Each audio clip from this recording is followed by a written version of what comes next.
सुनक की सत्ता से पटरी पर आई ब्रिटेन की अर्थव्यवस्था। पीएम बनते ही विकास की पटरी पर दौड़ने लगी ब्रिटेन की गाड़ी। लेकिन भ्रष्टाचारी अंग्रेजों पर सुनक क्यों नहीं चला पा रहे चाबुक? भारतीयों के लिए सुनक की सत्ता से बल्ले बल्ले। दोस्तों, सुनक ने जब से ब्रिटेन की सत्ता संभाली है, उम्मीद की नई किरण दिखाई पड़ रही है। महंगाई और मंदी की मार झेल रही ब्रिटेन की अर्थव्यवस्था धीरे धीरे पटरी पर आती दिख रही है। हालांकि सुनक को सत्ता संभाले ज्यादा वक्त नहीं हुआ है। बावजूद इसके उन्होंने ब्रिटेन की अर्थव्यवस्था को मजबूत करने का काम किया है।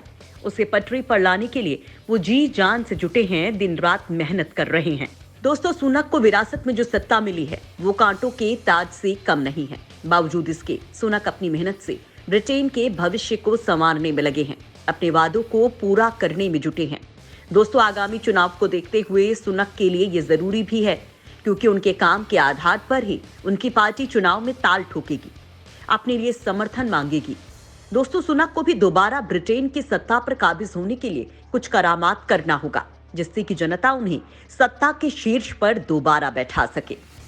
सुनक ने पार्टी में अपने खिलाफ उठ रही आवाजों को तो फिलहाल दबा दिया है, लेकिन बाहरी ताकत से लड़ने के लिए उन्हें अपने काम से जवाब देना होगा, अपनी महत्ता को साबित करना होगा। तभी जनता और पार्टी दोनों के बीच उनकी साख कायम रह सकेगी। दोस्तों, सुनक जब ब्रिटेन की सत्ता में आए तो भारत को भी उनसे खासी उम्मीदें थी। दोनों देशों के बीच दोस्ती का नया अध्याय लिखने की बात भी कही जा रही थी। ऐसा होना लाजमी भी था, क्योंकि सुनक भारतीय मूल के हैं, लिहाजा भारत को लेकर उनका अलग लगाव है। सुनक ने भारत के साथ रिश्तों को मजबूत करने के लिए कदम भी बढ़ा दिया है। मुक्त व्यापार समझौता इसी दिशा में एक कड़ी है, जिससे दोनों देशों के रिश्तों में नई गर्माहट आने की बात कही जा रही है। यही नहीं, सुनक ने भारत की ताकत को बढ़ाने के लिए उसे ऑक्स में भी शामिल करने की अपील की है। भारत के दुश्मन चीन को भी सुनक सबक सिखा रहे हैं। उसे ब्रिटेन से 9-2-11 करने में सुनक जुट गए हैं, जिससे कि चीन की चिंता बढ़ी हुई है। उसे भी समझ आ रहा है कि सुनक ये सब भारत की खातिर कर रहे हैं, लिहाजा वो सुनक के खिलाफ लॉबिंग करने में जुट गया है। वहां की जनता को सुनक के खिलाफ भड़का रहा है। दोस्तों, यहाँ सवाल उठता है कि क्या सुनक ब्रिटेन में अपने खिलाफ चल रही साजिशों को तोड़ पाएंगे? क्या ब्रिटेन में अपनी जड़ों को मजबूत कर पाएंगे? क्या जनता से किए हुए वादों को पूरा कर सत्ता में वापसी कर पाएंगे? तो दोस्तों, ब्रिटेन के पहले भारतवंशी प्रधानमंत्री ऋषि सुनक के 4 महीने पूरे हो गए हैं।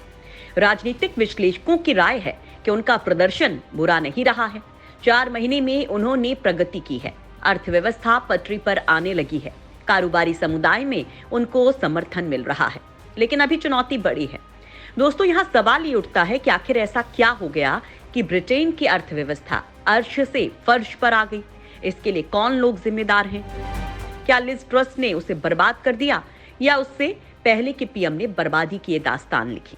आखिर एक समय भारत से आगे चलने वाला ब्रिटेन कैसे भारत से पीछे चला गया?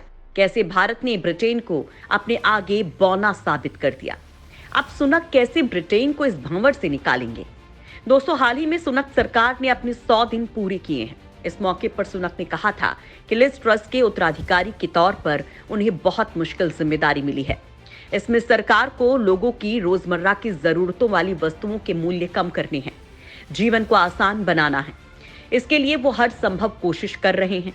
दोस्तों, रॉयटर्स की रिपोर्ट के मुताबिक ब्रिटेन ने पिछले 2 सालों से उत्पादन में सबसे बड़ी गिरावट देखी है, जबकि यूके समेत पूरी दुनिया में कोरोना महामारी का प्रकोप जारी है। आधिकारिक आंकड़ों में सामने आया है कि विश्व की बड़ी अर्थव्यवस्थाओं में से एक ब्रिटेन पर महामारी का बड़ा असर हुआ है, जिसके चलते देश की जीडीपी अन्य प्रमुख अर्थव्यवस्थाओं की तुलना में कहीं ज्यादा बदहाल नजर आई। ऑफिस फॉर नेशनल स्टैटिस्टिक्स के आंकड़े जारी करते हुए कहा कि साल 2020 में ब्रिटेन के सकल घरेलू उत्पाद में 11% की बड़ी गिरावट आई है। यह आंकड़ा ओएनएस द्वारा जताए गए पूर्वानुमानों की तुलना में बहुत ज्यादा है। रिपोर्ट के मुताबिक अब इसके उससे कहीं ज्यादा गंभीर होने का अंदेशा जताया जा रहा है, जैसा पहले सोचा गया था। इस बारे में मार्केट एनालिसिस करने वाली एजेंसियां अपने अनुमानों को अब नए सिरे से पेश कर रही हैं। इस सिलसिले में सबसे ताजा अनुमान अमेरिकी इन्वेस्टमेंट बैंक गोल्डमैन सैक्स ने सामने रखा है। गोल्डमैन सैक्स ने ब्रिटेन की आर्थिक संभावना का अनुमान गिरा दिया है। इसमें कहा गया है कि अगले साल ब्रिटेन की अर्थव्यवस्था 1% सिकुड़ेगी। इसके पहले ब्रिटिश अर्थव्यवस्था में 0.4% गिरावट का अनुमान इस बैंक ने लगाया था। दोस्तों, अब ये साफ है कि ब्रिटेन की लिज ट्रस सरकार की आर्थिक नीतियां देश को बहुत भारी पड़ रही हैं। ट्रस ने सत्ता संभालते ही कॉर्पोरेट टैक्स में कटौती का ऐलान किया था। उसके साथ निजी आयकर में भी छूट देने की घोषणा हुई थी, लेकिन ट्रस्ट सरकार ने ये नहीं बताया कि इन कटौतियों से सरकारी खजाने को जो नुकसान होगा उसकी भरपाई कैसे की जाएगी। इससे ब्रिटेन का बॉन्ड बाजार ढहने के करीब पहुंच गया। उससे फैली अफरा तफरी के बीच ट्रस्ट ने यू टर्न मारते हुए तमाम रियायतों को वापस ले लिया। उन्होंने अफरा तफरी का दोष अपने वित्त मंत्री क्वासी क्वारतेंग पर मढ़ते हुए उन्हें बर्खास्त कर दिया था। लेकिन विश्लेषकों का कहना है कि उससे ट्रस्ट सरकार में बाजार का भरोसा और घटा। दोस्तों, गोल्डमैन सैक्स की रिपोर्ट में भी ये बात झलकी है कि ब्रिटेन की आर्थिक वृद्धि दर ज्यादा कमजोर हो गई है, देश की वित्तीय स्थिति बिगड़ गई है और अब कॉर्पोरेट टैक्स में अगले अप्रैल से प्रस्तावित 25% की वृद्धि ने ऐसी स्थिति बना दी है जिससे ब्रिटिश अर्थव्यवस्था के प्रति नजरिया नकारात्मक हो गया है। दोस्तों, ड्यूश बैंक और बार्कलेज बैंक ने अनुमान लगाया है कि British central bank of England नवंबर में होने वाली अपनी अगली बैठक में ब्याज दर में 0.75% की बढ़ोतरी करेगा। इससे आर्थिक विकास की संभावना और कमजोर होगी। गोल्डमैन सैक्स का अनुमान है कि ब्रिटेन में ब्याज दर 4.75% तक पहुंच जाएंगी और मैनेजमेंट कंसल्टिंग फर्म डेलॉयट ने एक बिजनेस सर्वे रिपोर्ट जारी की है, जिसमें ज्यादातर कंपनी अधिकारियों ने कहा कि ऊंची ब्याज दरों के बीच देश का मंदी से निकलना ज्यादा मुश्किल होता जा रहा है। आज ब्रिटेन में कर्ज लेना 2010 से भी ज्यादा महंगा हो गया है, इसलिए कंपनियां निवेश बढ़ाने की स्थिति में नहीं हैं। डेलॉयट के सर्वे में यह भी सामने आया कि ब्रिटेन की ज्यादातर कंपनियों का अनुमान है कि अगले 1 साल में उनकी कमाई घटेगी। इसकी वजह लागत खर्च में हुई बढ़ोतरी है। डेलॉयट के मुख्य अर्थशास्त्री इयन स्टीवर्ट ने ब्रिटिश अखबार द गार्जियन से बातचीत में कहा कि लागत में बढ़ोतरी और ब्याज दर ऊंची होने की वजह से कंपनियों को अपनी निवेश नीति में बदलाव लाना पड़ रहा है। उन्होंने कहा कि 12 साल तक आसान शर्तों पर कर्ज मिलने का चला दौर अब खत्म हो रहा है। इसकी वजह से कंपनियां लागत और ऋण दोनों के बारे में नए सिरे से रणनीति बना रही हैं। आज जो ब्रिटेन की अर्थव्यवस्था बुरे दौर से गुजर रही है, उसके कारण ब्रिटेन में वेतन बढ़ाने की मांग को लेकर लगभग 5 लाख शिक्षक, विश्वविद्यालय के कर्मचारी, रेलवे कर्मचारी और सिविल सेवक हड़ताल पर चले गए हैं। पूरे देश में परिस्थितियों ने हाल के भारतीय मूल के प्रधानमंत्री ऋषि सुनक के लिए चुनौतियां खड़ी कर दी हैं। इस हड़ताल को दशक की सबसे बड़ी हड़ताल कहा जा रहा है। लंदन में हजारों लोग जगह जगह प्रदर्शन कर रहे हैं। इनका कहना है कि मौजूदा वेतन जीवन यापन करने की लागत के हिसाब से पर्याप्त नहीं है। महंगाई आसमान को छू रही है।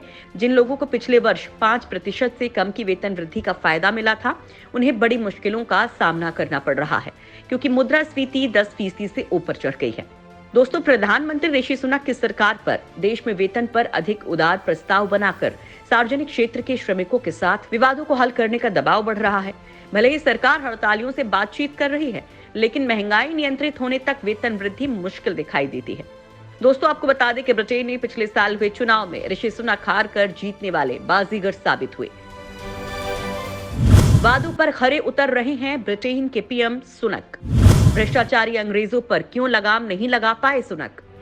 दोस्तों, अब जबकि ब्रिटेन की अर्थव्यवस्था संकट में है और अंतर्राष्ट्रीय मुद्रा कोष ने भी इस साल मंदी के संकेत दिए हैं, इससे देश को उबारना सुनक सरकार के लिए सबसे बड़ा टास्क होगा। जानकारों का कहना है कि सुनक ने 5 मुद्दों महंगाई, कर्ज, अर्थव्यवस्था, इमिग्रेशन और स्वास्थ्य सेवाओं में सुधार के लक्ष्य तय किए हैं, जिसके बाद से बाजारों में स्थिरता है, वित्तीय संकट टल गया है। हालांकि हड़तालों, एनएचएस में संकट, चुनावी रेटिंग में गिरावट से चुनावी प्रदर्शन पर आलोचक जरूर सवाल उठा रहे हैं। दोस्तों, सुनक ने आर्थिक स्थिरता कायम की है। वे जब आए थे तो महंगाई दर 41 साल में सर्वाधिक 11.1% पर थी, जो 10.5% रह गई है। जानकारों का कहना है कि उथल पुथल भरे दौर के बाद पीएम सुनक ने अर्थव्यवस्था को संभाला है, लेकिन ये इस साल कठिन है। पहले के मुकाबले आईएमएफ ने 2023 के लिए ब्रिटेन की अर्थव्यवस्था के 0.6% से कम होने का अनुमान लगाया है। G7 विकसित देशों में केवल ब्रिटेन की अर्थव्यवस्था में ही कमी आने के संकेत मिल रहे हैं। दोस्तों, इसकी एक बड़ी वजह भी है। पिछले कुछ सालों से ब्रिटेन आर्थिक चुनौतियों से जूझ रहा है। 6 सालों में 5 प्रधानमंत्री बने हैं। ब्रिटेन के पूर्व प्रधानमंत्रियों बोरिस जॉनसन और लिज ट्रस के कार्यकाल में कीमतें आसमान को छूने लगी, जीवन यापन का खर्च बढ़ता गया। प्रधानमंत्री लिज ट्रस की आर्थिक नीतियां विफल रही। लिज ट्रस के टैक्स कटौती के फैसले से न सिर्फ पाउंड बल्कि बॉन्ड मार्केट प्रभावित हुई और ब्याज दरों में बढ़ोतरी हो गई। विश्लेषकों के मुताबिक 2022 में प्राइवेट सेक्टर के कर्मियों की औसत वेतन वृद्धि दर 6.9% रही, जबकि पब्लिक सेक्टर में ये सिर्फ 2.7% रही। इसलिए हड़ताल पर जाने वालों में सबसे बड़ी संख्या पब्लिक सेक्टर के कर्मचारियों की है। दोस्तों, बीते महीने यानी कि दिसंबर 2022 में सुनक सरकार को विभिन्न वर्ग के सरकारी कर्मियों का विरोध झेलना पड़ा था। ऐसे में प्रधानमंत्री ऋषि सुनक के लिए इस साल अपनी लोकप्रियता बरकरार रखने की भी चुनौती है। हालांकि प्रधानमंत्री बनने के पहले ऋषि सुनक ब्रिटेन में बोरिस जॉनसन की सरकार में वित्त मंत्री रहे हैं। बतौर वित्त मंत्री उन्होंने अपने कार्यकाल के दौरान कई ऐसे कदम उठाए जिससे लोगों के दिल में उन्होंने जगह बनाई। कोविड के दौरान सुनक ने कर्मचारियों और व्यवसायियों का समर्थन किया और उनके लिए आर्थिक पैकेज का ऐलान किया था। इस क्रांतिकारी फैसले से वो देश दुनिया में चर्चा का विषय बन गए थे। कंजर्वेटिव पार्टी के सदस्यों के बीच भी वो चर्चा का केंद्र बने। इस पैकेज में जॉब रिटेंशन प्रोग्राम भी शामिल था। कथित तौर पर सुनक के इस कदम से ब्रिटेन में बड़े पैमाने पर बेरोजगारी पर लगाम लगाने में मदद मिली। कोरोना की शुरुआत में होटल इंडस्ट्री के लिए चल रही eat out to help out scheme के लिए सुनक ने 15,000 करोड़ रुपए जारी किए थे। वहीं कोरोना के चलते चरमराई टूरिज्म इंडस्ट्री के लिए भी उन्होंने 10,000 करोड़ रुपए का पैकेज दिया था।